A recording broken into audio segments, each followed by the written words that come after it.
आज हम आपको वो कहानी बताने जा रहे हैं जिसे सुनकर आपका दिल दहल जाएगा और आपकी आस्था को एक गहरा धक्का लगेगा। सोचिए, देश दुनिया के कोने कोने से श्रद्धालु अपनी गाढ़ी कमाई का एक एक रुपया लेकर अयोध्या आते हैं। कोई अपनी मन्नत पूरी होने पर तो कोई अपने आराध्य के चरणों में अपना सर्वस्व न्यौछावर करने के लिए राम मंदिर के दान पात्र में चढ़ावा डालता है। लेकिन क्या आप सोच सकते हैं कि उसी पावन गर्भगृह के ठीक बगल में रामलला के ठीक सामने श्रद्धा के उस पैसे पर कुछ चोर दीमक की तरह कुंडली मारकर बैठे थे। जी हाँ, अयोध्या के राम मंदिर में आस्था की सबसे बड़ी चोरी का पर्दाफाश हुआ है।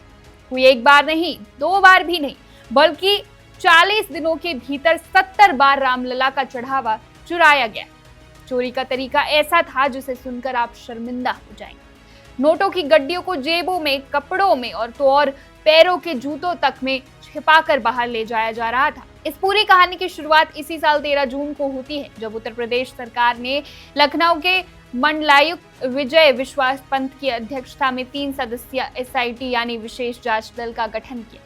एसआईटी ने जब 15 जून से अपनी जांच शुरू की और 27 अप्रैल से 5 जून 2026 के बीच के सीसीटीवी फुटेज खंगाले तो अधिकारियों की आंखें फटी की फटी रही। कैमरे में साफ दिख रहा था कि जब मंदिर के काउंटिंग रूम यानी गणना कक्ष के में दान पत्रों से निकले पैसों की गिनती हो रही थी तो वहां मौजूद कुछ कर्मचारी बेहद शातिर तरीके से नोटों की गड्डियों पर हाथ साफ कर रहे थे। ये चोर इतने बेखौफ थे कि इन्होंने मंदिर के पावन परिसर को ही अपनी अय्याशी का जरिया बना लिया। एसआईटी की टॉप सीक्रेट रिपोर्ट में 20 बड़े खुलासे हुए हैं जो सीधे तौर पर करोड़ों रुपए के गबन की तरफ इशारा करते हैं। अब आपके मन में सवाल उठ रहा होगा कि आखिर ये लोग कौन हैं जिन्होंने भगवान के घर में डाका डाला। एसआईटी ने मुख्य रूप से 6 कर्मचारियों की मिलीभगत को बेनकाब किया है। इन आरोपियों के नाम है अविनाश शुक्ला, मनीष कुमार यादव, करुणेश पांडे, अनुकुल मिश्रा, लवकुश मिश्रा और रमाशंकर मिश्रा।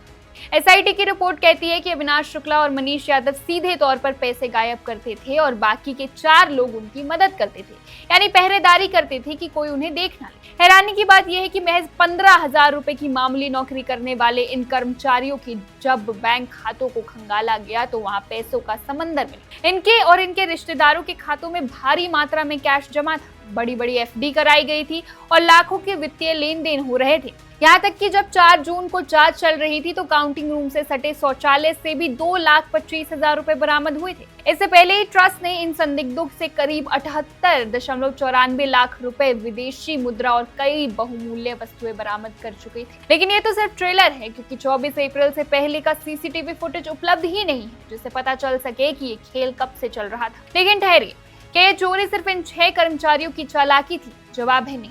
ये मंदिर प्रशासन, ट्रस्ट और बैंक की महालापरवाही का नतीजा था। एसआईटी की रिपोर्ट ने सीधे तौर पर ट्रस्ट के वरिष्ठ पदाधिकारी डॉक्टर अनिल मिश्रा और गणना प्रभारी सुभाष श्रीवास्तव की भूमिका पर गंभीर सवाल खड़े कर दिए। डॉक्टर अनिल मिश्रा वित्तीय मामलों और नगदी संकल्प के मुख्य जिम्मेदार थे। उन्हें पता था कि काउंटिंग रूम में सुरक्षा के नियमों की धज्जियां उड़ाई जा रही है, फिर भी वो लापरवाह बने रहे। असलियत ये थी कि रोजाना तलाशी के नियम को बंद करके कभी कभार कर दिया गया था। कर्मचारियों के लिए बिना जेब वाली वर्दी पहनना जरूरी थी, लेकिन वो जेब वाले कपड़े पहनकर आ रहे थे। मोबाइल और चाबियां ले जाने पर कोई पाबंदी नहीं थी और बायोमेट्रिक उपस्थिति व्यवस्था को पूरी तरह ठप रखा गया था। यहाँ तक कि हर दान पात्र की अलग गिनती होनी थी, लेकिन सबको एक साथ मिला दिया जाता था ताकि गड़बड़ी पकड़ी ना जाए। इस पूरे खेल का मास्टरमाइंड निकला रमाशंकर यादव उर्फ टीनू यादव, जिसके पास बिना किसी आधिकारिक आदेश के पूरे मंदिर की हुंडियों की चाबियां रहती थी। इसे टीनू यादव ने अपने भतीजे मनीष यादव को नौकरी पर लगवाया था, जिसने बाद में करोड़ों का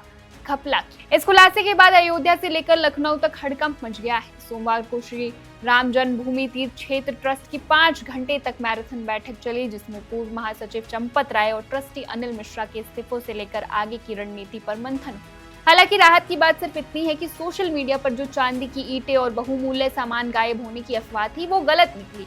वो सब रिकॉर्ड में सुरक्षित है। लेकिन एसआईटी ने इन 6 आरोपियों और लापरवाह अधिकारियों के खिलाफ आपराधिक एफआईआर दर्ज करने की सिफारिश कर दी।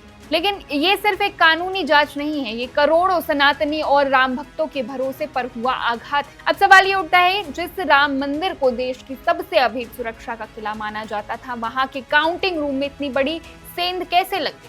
क्या ये सिर्फ 6 छोटे कर्मचारियों का काम है या पर्दे के पीछे कोई बहुत बड़ा सिंडिकेट काम कर रहा था? और सबसे बड़ा सवाल, क्या आरोपियों के घरों और खातों से बरामद हुआ पैसा भक्तों की उस आस्था को वापस लौटा पाएगा जो इस चोरी के साथ टूट गई है? इस पूरे मामले की अंतिम रिपोर्ट आना भी बाकी है। इस महा घोटाले की एक एक परत आपके सामने खोलते रहेंगे। आप देखते रहिए वन इंडिया।